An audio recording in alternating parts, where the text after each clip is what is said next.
Welcome to Belief, Being, and Beyond with your host, Granddaughter Crow. Hi, everybody. Granddaughter Crow here with yet another episode of Belief, Being, and Beyond. And tonight, we're going to draw down the moon. We have an amazing priestess, ritualist, and oracle, Lady Jesamyn Angelica. And she has been a practicing witch for over 3 decades. It is amazing. And practices witchcraft and walks the path of the moon since her dedication to the goddess as a maiden. I love that. Now, in her queen season, she is high priestess of Sisterhood of the Moon, a matriarchal goddess tradition for all located in the San Francisco Bay Area. That's sistersofthemoon.org if you want to check it out. Also, alchemical guide of the Woman's Mystery School of Magic and Empowerment. I just love the way that that sounds. The Woman's Mystery School of Magic and Empowerment. She is dedicated to empowering all women through truth speaking, authenticity, and self exploration. Through the soon to be launched Luniversity. Oh, girl, we got to talk about that. Luniversity. She shares her love of lunar alchemy and moon magic with all who are called to modern moon mystery. I love, that sounds so good. Jasmine brings a joie de vivre, humor, and a little wit to everything that she does, combining these qualities with foundational skills in leadership. I love that. Communication, love that. And magic cultivation over 3 decades. And tonight we are going to be talking with Jesamyn and her first title, which makes me think there'll be more. So you guys need to follow on social media. Llewellyn's Complete Book of the Moon, Lunar Wisdom for Magic, Healing, and Inspiration. This came out from Llewellyn Worldwide, December 2025. Also, explore everything that she offers on JasamynAngelica.com. And I am over the moon to bring to you Angelica. I love it. Jasmine, Lady Jesamyn Angelica.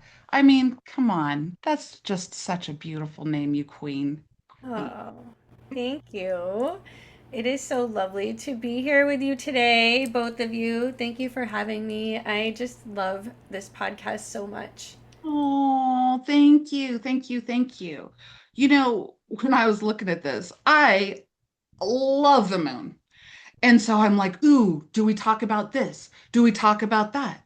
Where do we talk astrology? Do we talk about potions under the moon? Do we talk about rituals? Do we talk about, and I'm like, well, hell, it's a complete book. So we could talk about all of that and more. But I kind of wanted to embody us really quickly with a very interesting question that you actually talk about in your book. And it is in just a little paragraph.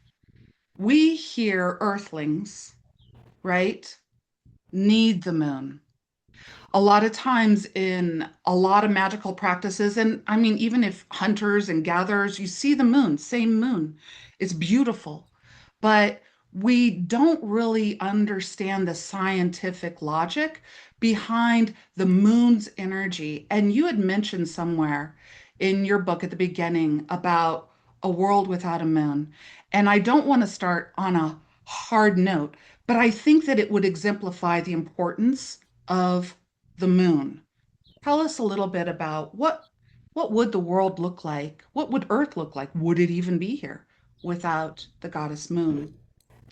That that is such a big topic, and it's one that has disturbed me before. As I mentioned in my book, is very disturbing to watch a program about that when I was younger. Um, but it is purported that if there were no moon, that we wouldn't exist, because the moon controls the tides, and the tides control how plants grow, how animals migrate. It controlled the first animals, the first creatures were, one cell organisms that lived in the ocean. And over a long period of time, we evolved and came out of the ocean. And then over a long period of time, we continued to evolve and we became humanity. But without the moon controlling the tidal nature of those waters, the waters wouldn't move. And if the waters didn't move, then we wouldn't be here. So it's this kind of strange kind of, and people talk about the butterfly effect. It's that kind of thing. So like, take the moon away, well, nothing's moving. And then we come out of the sea, and our bodies as adults are about 60% water. Now we're born with a lot more water. We're born with like 75-ish%. And as we age, we actually lose water, which is such a wild thing to me. I've been thinking a lot about that lately and how we can continue to keep as much water as possible in our bodies. But the moon acts on that water in our bodies. So we are just inextricably tied to what she's doing up there. Whether we think about it or not, whether we're conscious of it or not, the moon is pulling on us, on these bodies every day, and on the bodies of all mammals, and on the bodies of all the plants. So we are all tied together because of what the moon is doing up there. We're just part of this symbiotic relationship with her. That's really, really important. And yeah, so if there were no moon, We I don't think we would be here. And if we were here, it would not be in the form that we are in. There would not be humanity as we know it. I'm sure things would have evolved without the moon, tugging on the seas, but it would not have evolved in the way that it has. Who knows? Who knows what Earth would be populated with plant wise or animal wise without the moon? I know that that's a harsh topic, and I can see your passion. And I really feel like if you guys didn't know, no, because this isn't just, oh, a couple of witches that have been witches for their centuries or whatever, are getting together talking about the moon. We're really talking about science. We're talking about an ally. We're talking about animism. It has a personality and it teaches us so much if we learn how to relate with it. Right. So I love, because I know that there are a lot of different spiritual paths that will identify the moon as male, female, non-binary, etc. But you, my dear, empowered female with the sacred hood of the moon.org, with the woman's mystery school.com, with the Llewellyn's complete book of the moon, and helping women to understand what matriarchal, see, it doesn't even roll off the tongue because we don't say it enough. Yeah. What the matriarch is, what the goddess is, what the Mhm. female is. Mhm. I want you to talk a little bit about how those tie in, the Mhm. feminine goddess and the moon. I I know love that's this. another big question. Oh, yeah, it is, and I love this topic. Um, I think, like many ritualists that I meet, I was born into Roman Catholicism, and there is a wonderful veneration of Mary in a lot of Roman Catholicism. And in my family, on my maternal side, my grandparents attended a Lithuanian Roman Catholic church.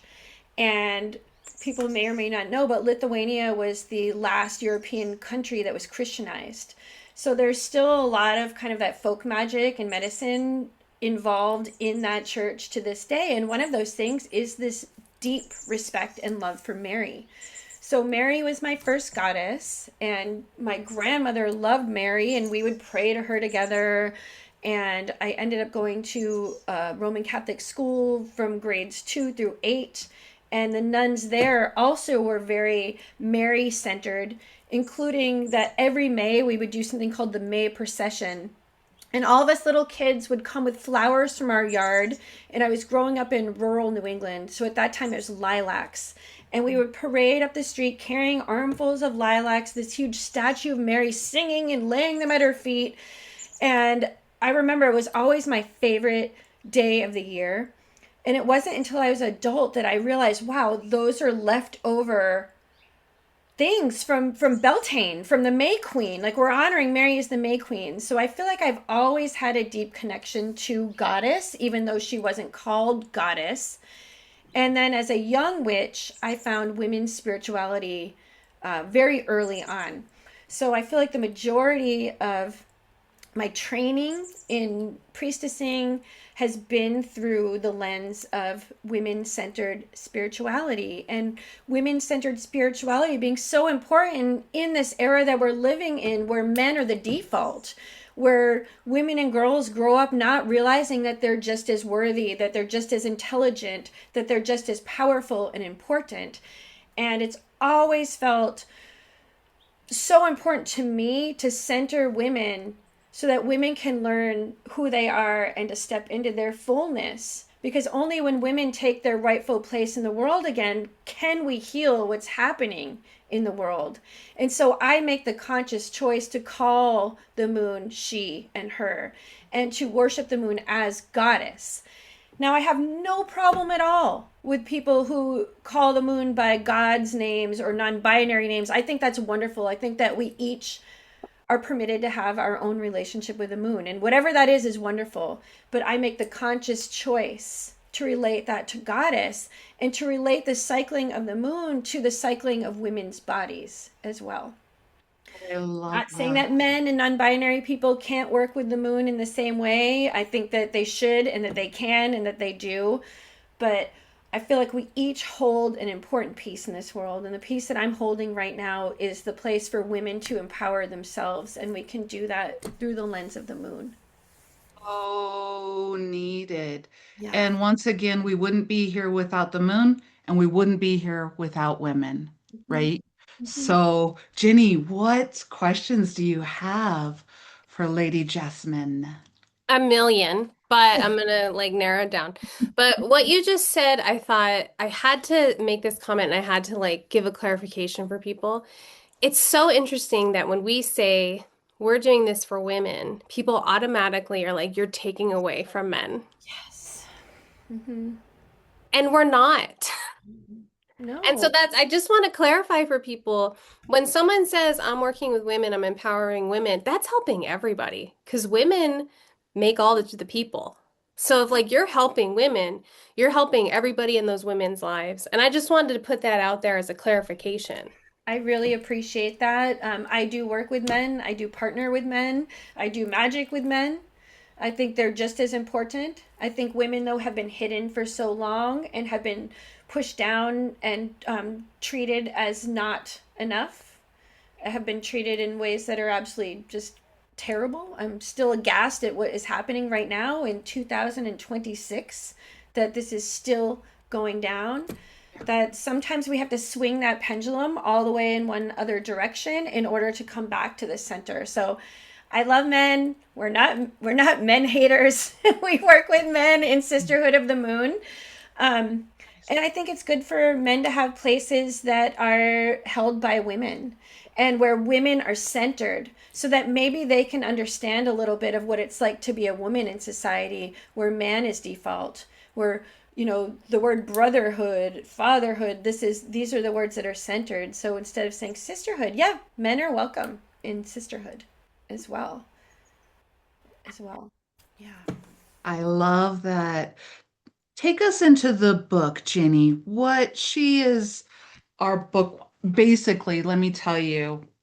You guys, you can get this anywhere you get books. We highly recommend, of course, supporting your local bookstore, Please. library, Mhm. etc. You can order it straight from Llewellyn and all of that. But this is not just a 1 year, oh, well, it came out in December of 2025. We're halfway through the 2026. No, this is a lifetime like encyclopedia. It's a reference book and it has, like I said, over 150 practices, spells, recipes, all of it. Oh my gosh, it Yes. still like shocks me that this book came out of me.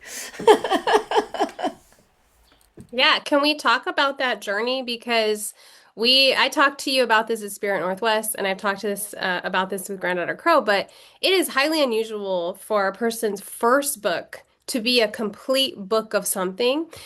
It's really like we talk about reference books and correspondences in our coven a lot, and this is one that we're adding. It's like, okay, now we have one on the moon, and this is our go-to moon book, and it's really well done. But to do that, can we just talk a little bit about that process? Because this is crazy. Well, I am a long-winded writer. As people who know me well know this. Instead of sending like a two-sentence email, you might get like, a two-paragraph email. Um, Ultimately, what happened here is that I knew that I had always wanted to write a book, and that it was a very important thing that I do this. In fact, my college degree is in writing, literature, and publishing. So I always knew, I would come back around to this. And being a priestess too, writing is one of the main components of priestessing. So even priestessing in a community, there's so much writing that one does. And over the past 15-ish years, I've been leading community, and really that took up the majority of my time, is creating curriculums, creating rituals, holding center for group.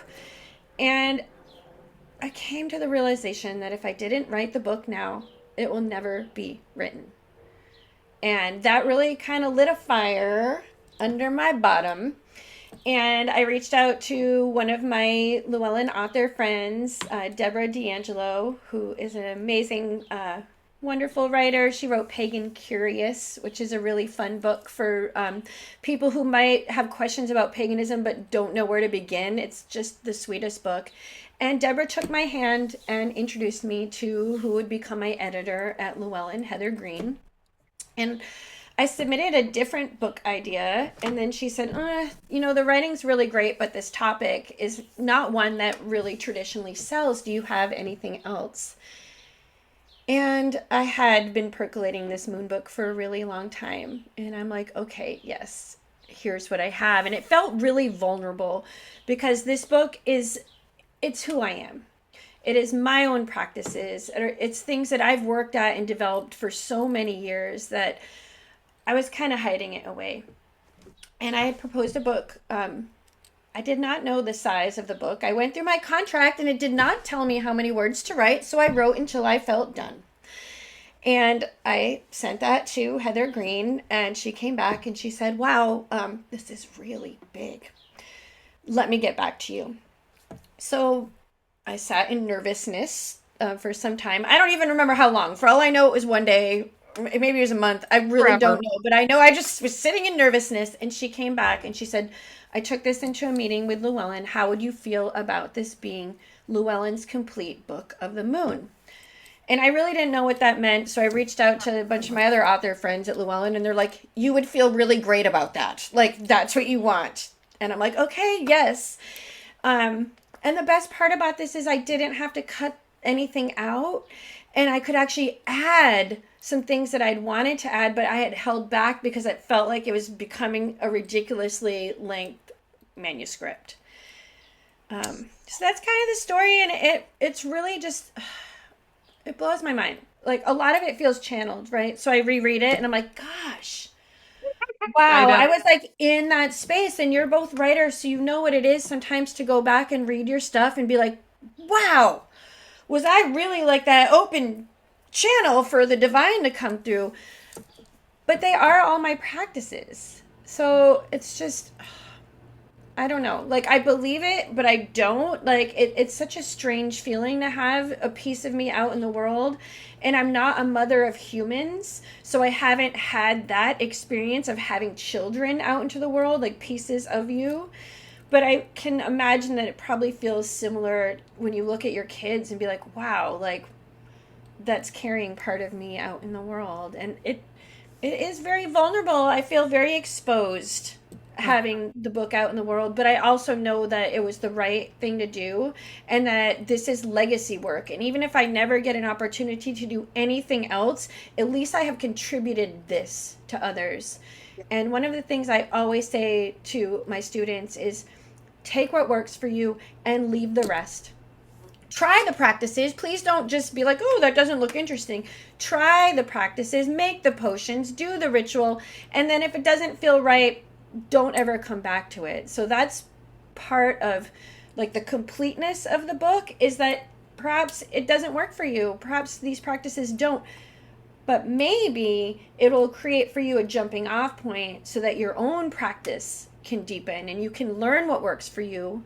Because I feel like often we discover what is best for us by trying things out or experiencing things that don't work, that aren't good for us. So, and that's true for leadership too, I think. Absolutely. And Yeah. you're speaking to a point that I find is essential and why I believe that Llewellyn was able to go, hey, you're the one. And it's that you actually live it. Yes. You Mm, embody it. And there is a difference between, head knowledge and body knowledge. There's a difference, especially in a spiritual path. You can see that it's radiating out. And I say the same thing to people. Hey, try it out. If it's not your jam, leave it. I'm all about this is a buffet. But this one I yes. think is very beautiful because maybe you are new and you pick up this book and you start going through and you're like, oh, now I know how to breathe with the moon. Now I know how to do this. And then let's say that you get into more like green witchery and herbs and potions and then all of a sudden you're like, oh, well, let me venture into that section. I mean, it really is complete in all of that. So that's not really a question, but I do want to compliment. But I do kind of want to talk about that it's expansive beyond just here is the moon, she is full, she is new, it lands in your chart. You do more. I think you said something on a podcast one time about being a green witch too, being an herbalist. Could you talk just a little bit about the jewels that people are gonna be able to find when they pick up your book?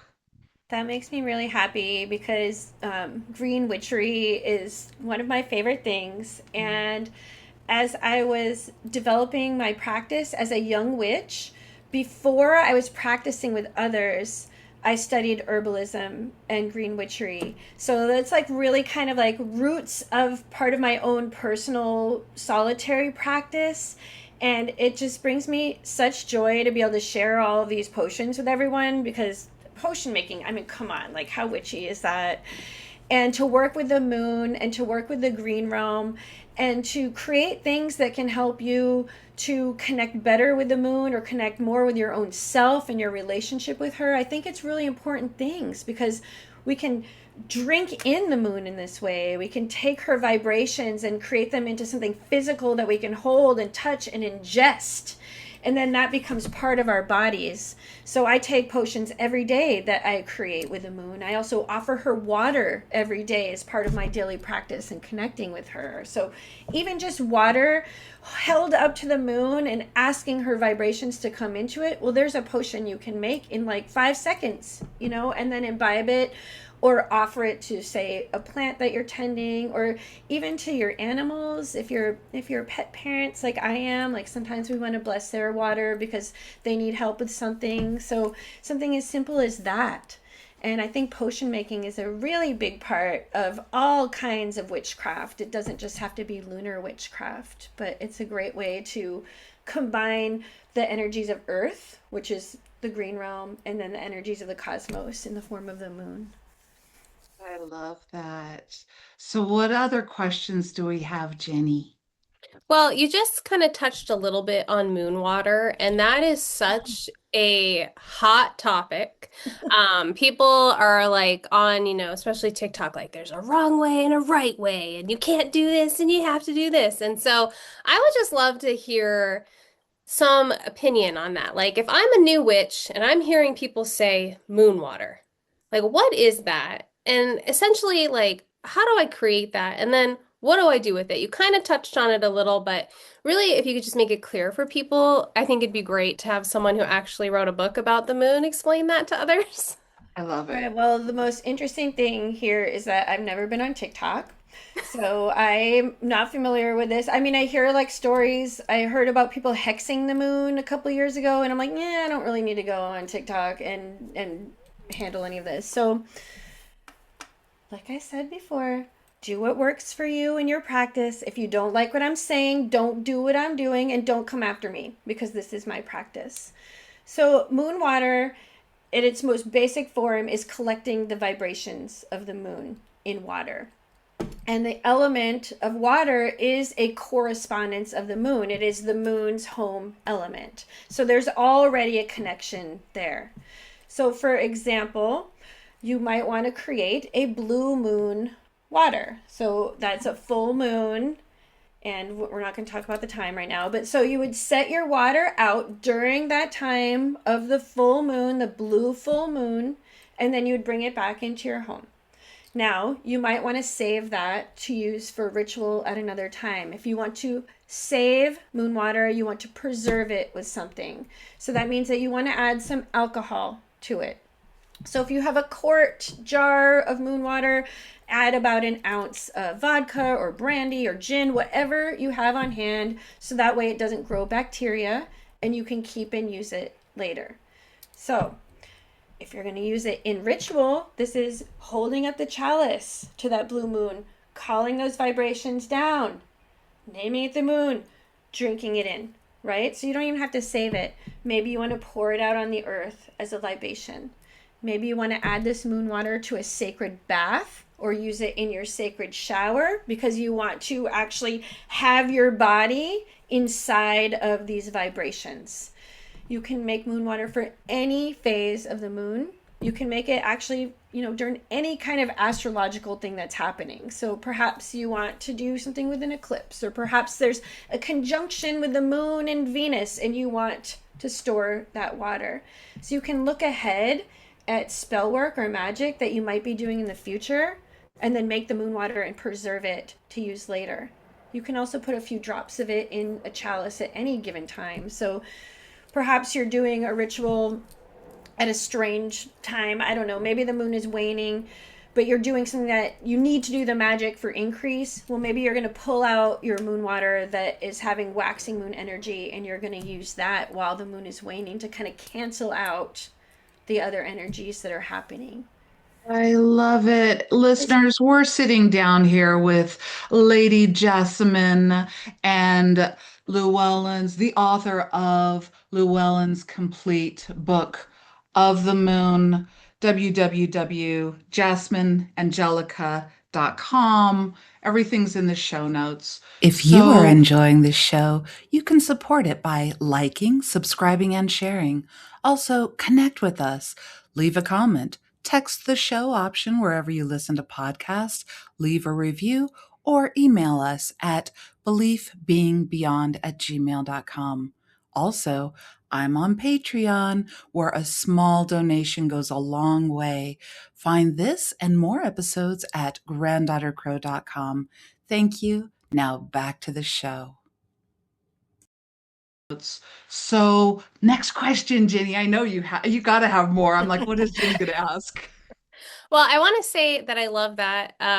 We get a lot of new questions like that in our coven. And I had never heard the idea of preserving the moon water with alcohol, but it makes perfect sense because if people are familiar with flower essences, yes, that is exactly how that works. So that alone is like I've never heard anybody say that before. So that is a really cool tip. Thank you so much for sharing that with us and sharing with everybody that's listening. So if I'm, brand new and I want to, connect with the moon today, like I'm like, hey, I want to do something with the moon. I haven't read your book, maybe I'm ordering it and I'm like, okay, what can I do today? I'm like really excited. What could we do? There's so many things to do. So, one of the things I like to do is look at the moon through the lens of the elements of life. So, air, fire, water, or earth. So you would discover what sign the moon is traveling through, and then you can connect with the moon using that element. So, say that the moon is traveling through Libra, which is an air sign. So that to me would indicate an easy way to connect would be through breath.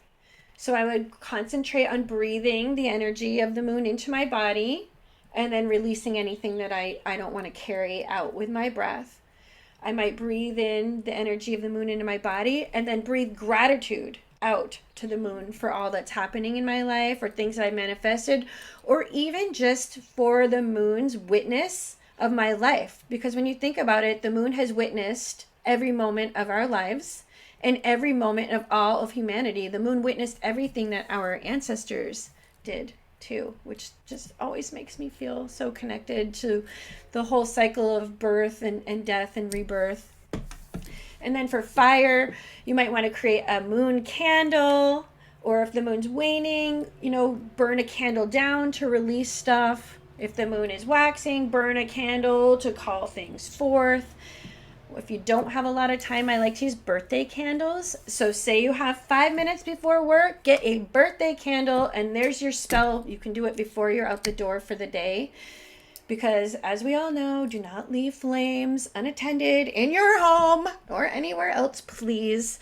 So really be mindful about, how much time do I have to work with this fiery moon? Okay, I have 5 minutes, a birthday candle. Okay, I have all day. Well, then a tea light or, a votive candle. Or perhaps you create a candle that you burn during the fire moon, like a novena that you put out and save until you're complete burning that entire candle down. So fire, I love fire moons. I'm a fire moon, so I think that's part of my connection there. And then we talked about water. There's so many ways. And I do talk about creating lunar elixirs in the book, and that's very similar to flower essences. And you can combine herbs and gems and crystals to make your lunar elixirs too. And those are things that you can, take immediately or take over a long period of time. Perhaps you're working with some kind of healing that you want to do. Maybe you're taking those drops every day for a certain cycle. I like to use a pendulum to discover how long to take an essence for, which is really fun to do. And then earth, of course, is connecting with your body, connecting with the earth herself, and then sending roots down into the earth. And then from that place of being really grounded with the earth mother, sending etheric branches up to the moon so you can bring her energy down into your physical vessel, into your human body, and really being mindful about bringing those energies into yourself and allowing them to cleanse and heal whatever needs to be cleansed and healed. I like to use lunar energy to kind of move things out of my body, and then you can send those things down through your roots into the earth, into the core of the earth where the holy magma is, and let that fire burn things away that you don't want to carry anymore. I love that.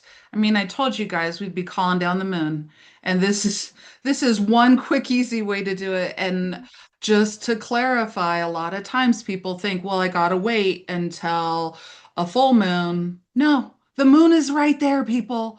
Sometimes you can find it during the day. Look for it and build a relationship. So, next question for you.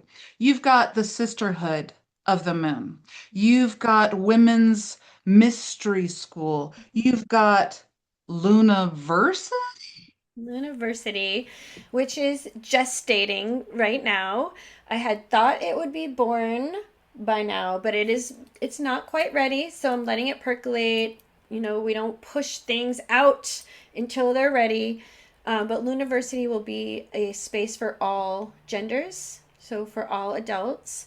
And it will be focused on integrating lunar living. So it not another thing that you have to do, not another course or certification type thing, but how do we integrate the moon into every aspect of our lives? And I found that the more that I integrate what the moon is doing, the more fluid and flowing and receptive my life is. And it really just takes kind of a pressure off when we work with how the moon is flowing. So I'm really excited to share it. I wish it was here right now, but it's percolating. She's percolating. She will be born, who knows, when she's ready. Hopefully by the end of this year, but we'll see. I'm really trying to step into that embodied spaciousness where things don't feel hurried or rushed. And I think that's a lot to do also with where I am in my season of life, in my age of life. But she's coming, and I'm really excited. And It's really kind of more ordering everything that's been written and seeing what will be the most supportive and flowing for everyone who wants to join in with me. I I love that. So if you guys want to keep track of Luniversity and the birth, visit jasamynangelica.com to do that. Okay, so now that we've established that you are an educator, a leader, I've got a question for you. What is an important archetype for the next generation of pagan community leaders and or priests, priestesses, priestesses to learn to embody right now? You know, I love this question.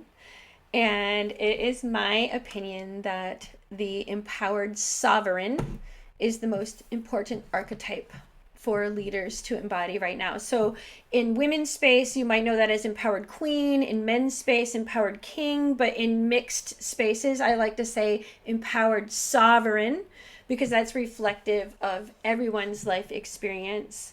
And the empowered sovereign is someone who leads ethically, someone who leads with integrity, someone who knows their own worth and is standing within their own personal power. And what I mean by using the word power here is power that is sourced from within. This is never, ever, ever power over another person. And when people are leading from that place of the empowered sovereign, they are holding the vision for the entire group that they're leading. They are holding the vision for what everyone in the collective has said that they want through their participation in that group. So this involves taking care of the greater whole, not the individual. So caretaking of the individual needs of an individual person, that is under the purview of the archetype of the mother, the father, the parent. And as a leader, you don't want to be leading from that place because that is the place where things become codependent. That is where drama comes from. That is where people who have not done their healing work have expectations of being able to work out whatever those issues are on the leader. And that literally is what leads to leadership burnout. Almost every group I know that has ended is because the person who is leading like a parent, not like a sovereign. And when you are a sovereign leader, that inspires everyone you're practicing with to step into their own empowered sovereignty. And then it becomes a group of empowered sovereigns where everyone is responsible for their own selves, their own actions, their own reactions, their own emotions, their own healing, their own intentions, articulating what they want so that people can say yes or no, where everything is transparent and laid out on the table. So, of course, boundaries is a huge part of being the empowered sovereign and leading like water. I don't even remember who told me that. Leading like water, because water is fluid and flowing and receptive and intuitive and feeling, but it's also unstoppable. And it doesn't happen by force. We don't have to push the river, right? The river is just making its way down through the banks.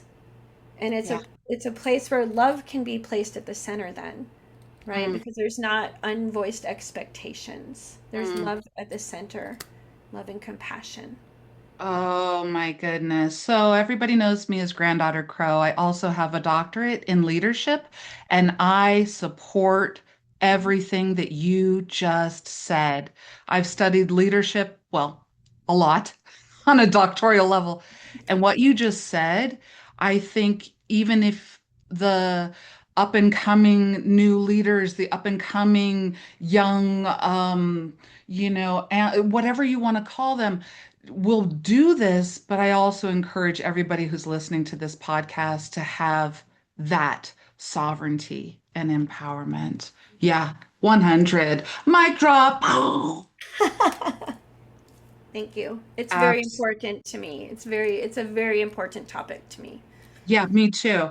And I love how you just threw that down. It's so beautiful because I do think that a lot of times what you're looking at is, like you said, that nurturing role. And so when we find that we're there, then all of a sudden we're caretaker. But leader is one who reveals what it looks like to be what that is that people are striving to become or whatnot. They hold that energy. And I'll just mess it up if I keep talking because I love what you're saying, and just did I'm it. very intrigued by the doctorate in leadership. So we will have Yeah. to talk about that later. Yeah. Next book. You heard it here, folks. No, I just kidding. Bring it. Bring it. We're going to be talking Bring about it. leadership. I love it. So what else? Where are we at, Jenny? What else do we have? Anything? I think we have a question. Oh, is it our final question? Yeah, I think it's time for our final question, unless there was another one of your million questions that you wanted to slip in there, because I'm game too. No, I could talk to Jessamyn forever. Well, can I just say I love this archetype of a queen because so I run a community and I come from a background in teaching and I got burned out teaching because as a teacher I was in the role of mother. Right. And Yes. so then when I was like, when I start this community, these are adults and I'm not their mom. And I remember telling myself that many times. And if someone felt like they were relying on me too much or they were kind of like trying to personal message me and kind of cross boundaries, I was like, no. And I like actually left pushed someone out of our coven because they were really trying to use me as like their personal mother. And so that I never put those words together. I never was like not mother, queen, sovereign, but you're talking and like so many light bulbs. I was like, "Oh my gosh, yes, that's the key." So that's beautiful. And there's perfect places for the archetype of the mother, the father, the parent. It's just not in leadership. Yeah. It's a dangerous role to play. And I think no one's doing this on purpose. We're just not taught any better. And I definitely learned this through experiencing leadership that was not appropriate. And I'm like, how can we can do better. I know we Yeah. can do better. And I love archetypes. So, there's that too. Yeah, and I just got a two more cents. A lot of times we put the label of leader on a person because of tenure, because they have been doing something for an extended amount of time, but that doesn't make leader.